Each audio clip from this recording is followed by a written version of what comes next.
আল্লাহ রসুল সাল্লাল্লাহু আলাইহি সাল্লাম বলেন, তোমরা যে মানের খাও সেই মানের স্ত্রীকে খাওয়াবে, যেই মানের পরো সেই মানের পরাবে, স্ত্রীকে গালি দেবে না আর তার মুখে আঘাত করবে না। আমরা রসুলের সুন্নাতের জন্য আমরা অনেক কিছু করি, আমাদের জজবা অনেক, আলহামদুলিল্লাহ, এটা ভালো দিক।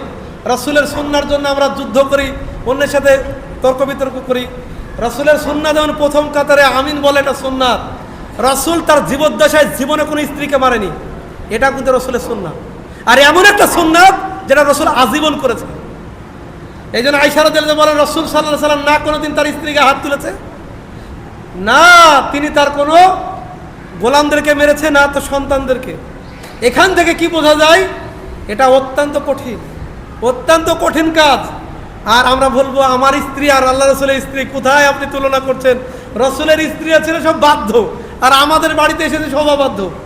না না, রসুলের স্ত্রীর সাথে রসুলের মনোমালিন্য হতো। রসুল 1 মাস স্ত্রীর সাথে কথা বাদ দিয়ে ইলা করেছিলেন, মসজিদের একটা জায়গা নিয়েছিলেন, ওই জায়গায় থাকতেন, স্ত্রীদের সাথে কথা বলতেন না 1 মাস। তাহলে তিনি তাদের ব্যবহারে কতটা অসন্তুষ্ট হয়েছিলেন।